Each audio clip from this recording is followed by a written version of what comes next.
आज साइंस के चैप्टर कार्बनिक यौगिक का बहुत इंपॉर्टेंट टॉपिक है आईयूपीएसी नामकरण पद्धति। यानी कि जो हमारे कार्बनिक यौगिक हैं उनका अलग अलग देश में अलग अलग नाम था, तो एक ऐसा सिस्टम वैज्ञानिकों ने बनाया कि हर देश में एक ही जैसा नाम हो। तो साधारण नाम उसका अलग अलग था अलग अलग देशों में, लेकिन उनको एक ही नाम देने के लिए एक पद्धति डेवलप की गई जिसको कहा गया आईयूपीएसी नामकरण पद्धति। आईयूपीएसी का मतलब होता है international union of pure and applied chemistry. यानी कि ये ही नामकरण करती है कोई भी नया तत्व तो खोजा जाएगा और वही सारे देश उसको मान्यता देते हैं। तो ये कैसे नामकरण करती है कार्बनिक यौगिकों का, आज हम इसकी चर्चा करेंगे कि कोई भी यौगिक है तो उसमें कार्बनिक यौगिक का किस प्रकार हम नाम रखेंगे वो जानेंगे आज हम। तो जो कोई भी यौगिक हो उसका नाम तीन भागों से मिलकर के मुख्य रूप से बनता है। देखते हैं कैसे, उन्हीं की एक एक करके हम चर्चा करेंगे। यौगिक, कार्बनिक यौगिक लिखेंगे का नाम जो होगा, सबसे पहली चीज जो उसमें होगी मूल शब्द। एक मूल शब्द होता है। मूल शब्द कहां से आता है? ये कार्बन की संख्या से, कि उस तत्व में उस यौगिक में कितने कार्बन हैं, ये वहां से हम डिराइव करेंगे। फिर आता है प्राथमिक अनुलग्न, यानी कि प्राइमरी सफिक्स की ये कहां से आएगा? कहीं निर्भर करेगा कि वो हमारा संतृप्त कार्बनिक यौगिक है या असंतृप्त कार्बनिक यौगिक है, ये उस पर डिसाइड होगा। और तीसरी चीज आती है द्वितीयक अनुलग्न। द्वितीयक अनुलग्न ये डिसाइड होता है क्रियात्मक समूह से। द्वितीयक अनुलग्न, तो यहां पे हम जानेंगे कोई भी यौगिक का नाम तीन चीजों से मिलकर के बना है। मूल शब्द एक होता है, एक प्राथमिक अनुलग्न, एक द्वितीयक अनुलग्न यानी सेकेंडरी सफिक्स। तो सबसे पहले तो हम ये जानेंगे कि मूल शब्द कैसे लिखेंगे और कैसे पहचानेंगे। तो पहले नंबर 1 हम जानते हैं मूल शब्द क्या है।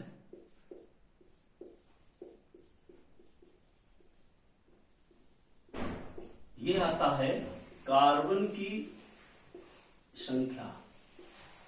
कार्बन की संख्या को प्रदर्शित करता है। कार्बन की संख्या को प्रदर्शित करता है, यानी कि कितने कार्बन उसमें हैं ये इससे हम जानेंगे। कैसे? इसमें इन्होंने सिस्टम बना रखा है इसका कि C1 यदि एक कार्बन है तो उसको उसमें जो मूल शब्द होगा वो होगा मेथ। 2 कार्बन है तो वो आपका होगा एथ। 3 कार्बन है तो उसको कहेंगे प्रो, और 4 कार्बन है तो उसको कहेंगे ब्यूट।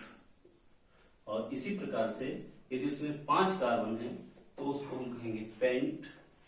6 कार्बन है तो उसको कहेंगे हेक्स, और 7 कार्बन है तो उसको हम कहेंगे हेप्टो, और 8 कार्बन है तो उसको हम कहेंगे ऑक्ट। ऑक्टोपस से होता है 8 ऑक्ट। तो कार्बन कितने हैं उस यौगिक में ये हम डिसाइड कर सकते हैं मूल शब्द, या उससे हम डिसाइड कर सकते हैं मूल शब्द क्या होगा। अब प्राथमिक अनुलग्न। प्राथमिक अनुलग्न में मैंने भी बताया कि हमारा संतृप्त यौगिक है कि असंतृप्त। संतृप्त में हमारा आता है एल्केन, यानी सभी सिंगल बॉन्ड जिसमें हो कार्बन में संतुष्ट हो, और असंतृप्त में 2 आते हैं एल्कीन और एल्काइन। डबल बॉन्ड है कि ट्रिपल बॉन्ड है, तो एल्कीन और एल्काइन। तो इसके आधार पे कैसे नाम इसमें चेंज होगा वो हम देखेंगे। द्वितीय प्राथमिक अनुलग्न। प्राथमिक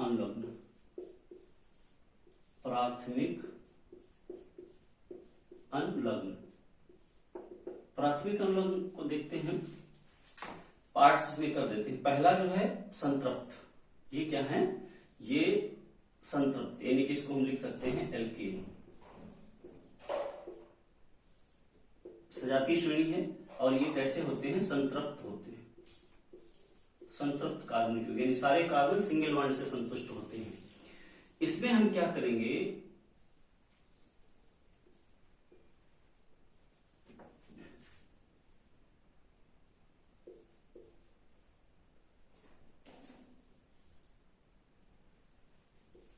सभी कार्बन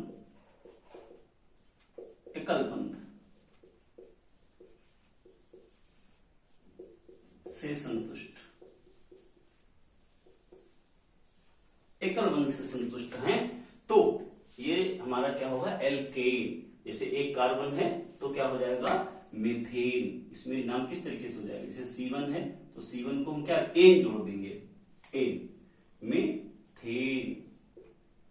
C2 होगा तो क्या हो जाएगा, एथेन, एन जुड़ जाएगा उसमें। ठीक। दूसरा जो इसमें एक चीज है वो है दो आएंगे असंतृप्त में, एक तो आपका होगा एल्कीन,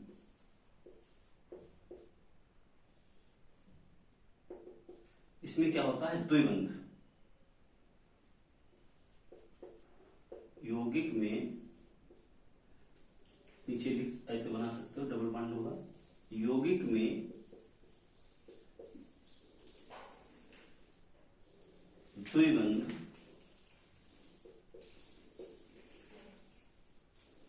कार्बन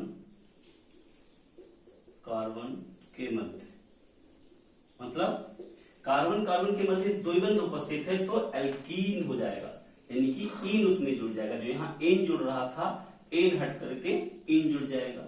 अब ये डबल बॉन्ड है तो एक कार्बन हो नहीं सकता, तो यहाँ दो कार्बन, तो दो कार्बन होंगे तो इसका नाम पहले एथेन था, अब क्या हो जाएगा, एथीन। एल्कीन से देखिए, और तीन कार्बन है तो ये क्या हो जाएगा, तीन कार्बन से प्रोप होता है, इन जुड़ जाएगा, इन यहां से लेंगे यानी कि प्रोपीन।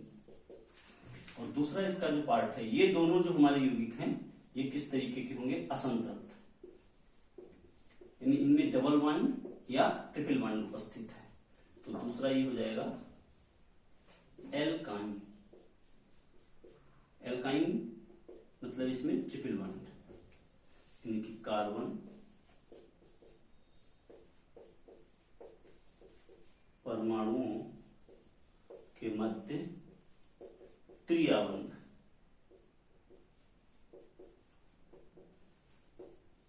त्रियाबंध है तो यहां पे भी एक कार्बन नहीं हो सकता, कम से कम दो कार्बन, और यहां पे क्या जुड़ रहा है, आइन, तो सब में इनमें क्या जुड़ जाएगा, आइन। C2 तो ये हो जाएगा एथाइन, C3 इसमें क्या हो जाएगा, प्रोपाइन। तो इस तरीके से ये इनको हम जोड़ सकते हैं, इनको हम समझ सकते हैं यहां से। डबल बॉन्ड उपस्थित है तो इसको पूरा एग्जांपल से भी समझ सकते हो, ऐसे ना समझ पा रहे हो तो एग्जांपल लिख करके, जैसे एथाइन। एथाइन का मतलब है कि C triple bond C, H और H, ये हो गया। तीन कार्बन है तो तीन कार्बन इस तरीके से हमने कर दिए, यहाँ ट्रिपल बॉन्ड हो गया, सिंगल बॉन्ड हो गया, और CH3 और CH ट्रिपल बॉन्ड, यहाँ पे भी मतलब ट्रिपल बॉन्ड है और तीन कार्बन है, इसको भी यहाँ पे समझ सकते हैं। एथीन, एथीन का मतलब है C डबल बॉन्ड C, दो हाइड्रोजन इससे जुड़ गए, दो इससे जुड़ गए, इसमें भी वही चीज, C double bond C, single bond C, CH3 CH और CH2। यहां पे भी हम इसको लिख सकते हैं, मीथेन को लिख सकते हैं CH4, एक कार्बन है और उसकी चार संयोजकता सिंगल बॉन्ड से, एथेन में है C2H6। एक चीज और यहाँ पे बता दें, इनके जो जनरल सूत्र हैं उनको वहां से ये हम निकाल सकते हैं, होमोलॉगस सीरीज। इसका जो सामान्य सूत्र होता है CnH2n प्लस 2, इसका सामान्य सूत्र होता है CnH2n, और इसका सामान्य सूत्र होता है CnH2n माइनस 2। तो ये इनके सामान्य सूत्र हैं।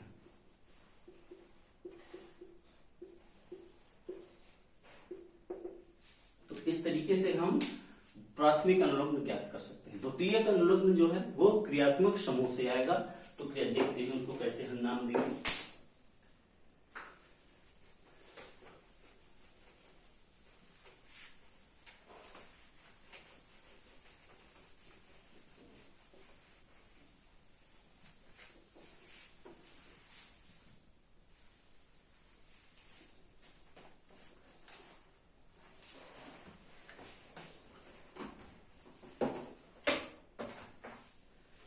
द्वितीयक अनुलग्न। नंबर 3, द्वितीयक अनुलग्न।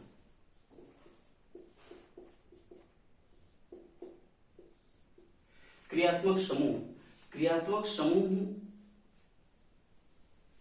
4-5 हैं आपके सिलेबस में, उन्हीं की हम एक एक करके चर्चा करेंगे। ये क्रियात्मक समूह यानी फंक्शनल ग्रुप, क्रियात्मक समूह को प्रदर्शित करता है। कैसे? सबसे पहले मैं क्रियात्मक समूह ले रहा हूं, मान लीजिए आपका एल्कोहली समूह है।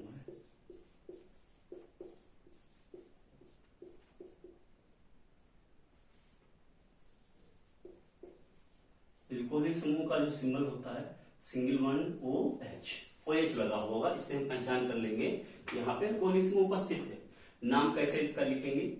नाम इसका हम लिखेंगे एल्केन में ऑल जुड़ जाएगा, ऑल, तो हमारा यहाँ पे नाम क्या हो जाएगा? एल्केनॉल। क्या हो जाएगा? एल्केनॉल। ये सूत्र है, इसको याद रखिए। देखिए इसके उदाहरण 1-2 देखिए। यहाँ पे सबसे पहले मैं सूत्र लिखता हूं, जैसे उदाहरण है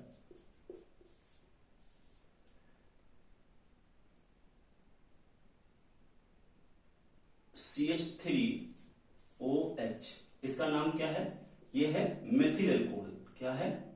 ये इसका साधारण नाम है। ये भी आपको याद रखना है, क्योंकि कई बार वो क्या कर देते हैं, सूत्र न दे करके आपसे कह देंगे ये दे देंगे और कहेंगे इसका IUPAC नाम लिखो। IUPAC नाम क्या होगा? कार्बन एक है, एक कार्बन से मेथ होता है,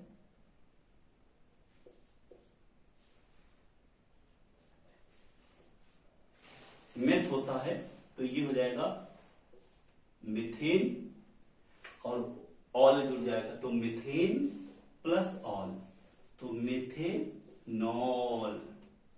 क्या हो जाएगा? मिथेनॉल। दूसरा इसमें जोड़ीदार इसका है, इसको 2 तरीके से हम लिख सकते हैं, या तो C2H5OH भी लिख सकते हैं, या इसी को हम लिख सकते हैं CH3CH2OH। अब यहां इसका नाम है एथिल अल्कोहल, ये साधारण नाम है इसका।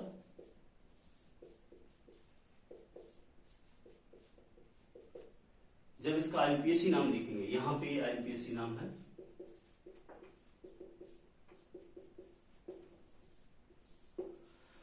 दो कार्बन है, 2 कार्बन से एथेन होगा और एथेन में ऑल जुड़ जाएगा, तो ये क्या हो जाएगा? एथेनॉल। ठीक। इसके बाद दूसरा क्रियात्मक समूह देखते हैं, एल्डिहाइड। एल्डिहाइडी समूह, एल्डिहाइड समूह सीधे लिखो।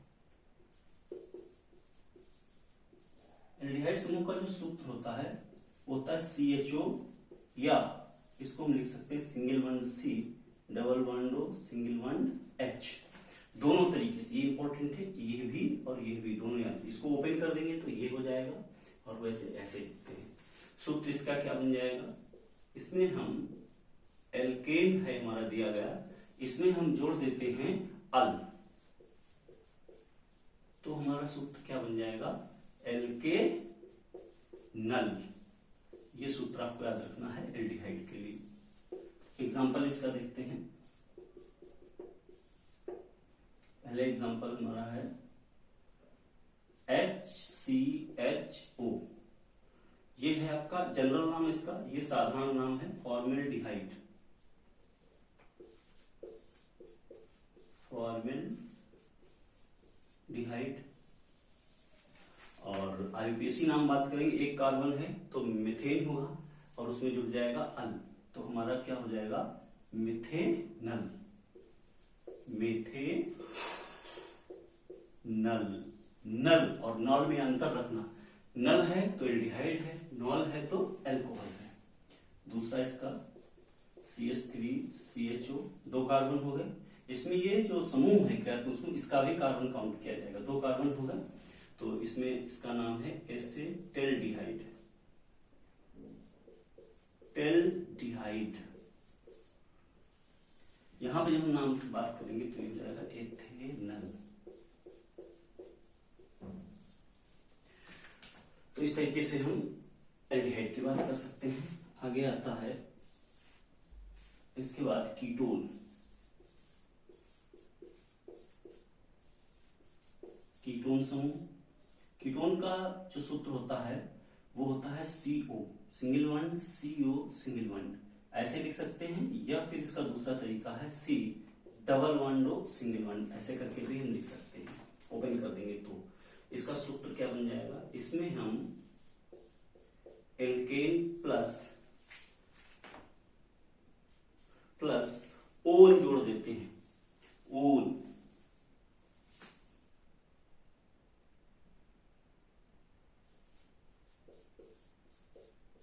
तो ये हो जाएगा एल्के नोन,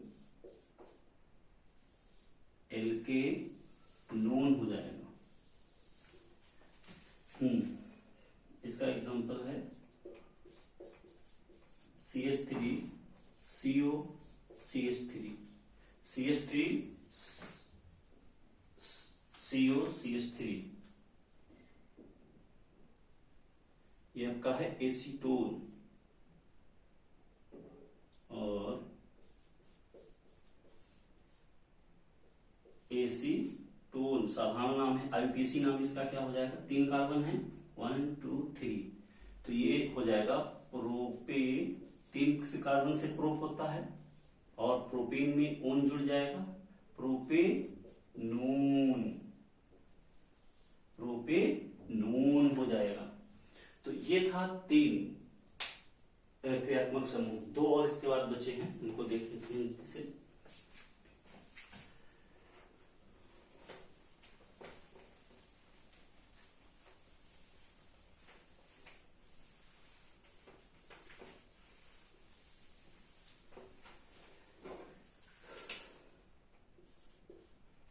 इसके बाद है कार्बोक्सिल समूह।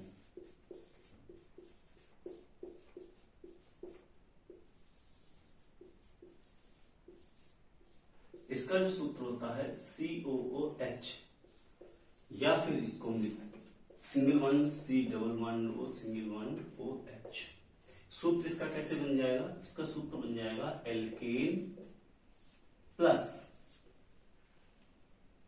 ओइक अम्ल, ओइक अम्ल इसमें जुड़ जाएगा, तो ये आपका सूत्र हो जाएगा एल्के नोइक अम्ल, एल्के नोइक अम्ल।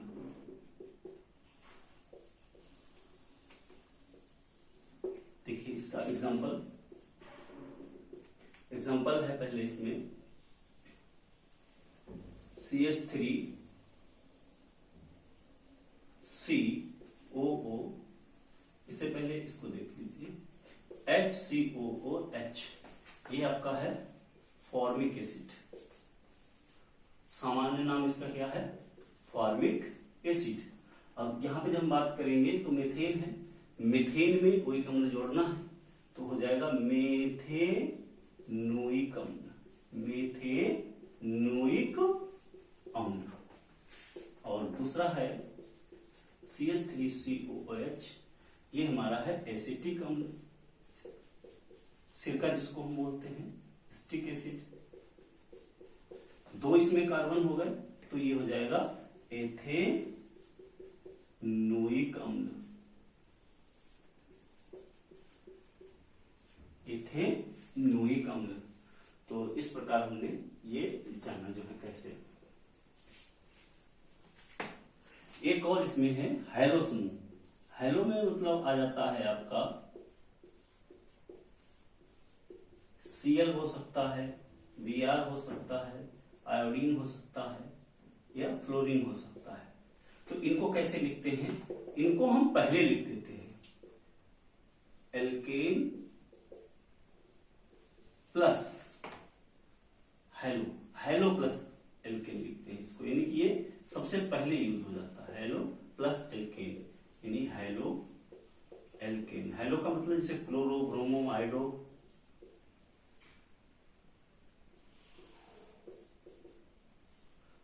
इसको हम एक सिंपल एग्जांपल के द्वारा देख सकते हैं कि जैसे मान लीजिए ये हमारा लिखा है, हाइड्रोजन हट करके एक लग जाता है Cl, जैसे CH3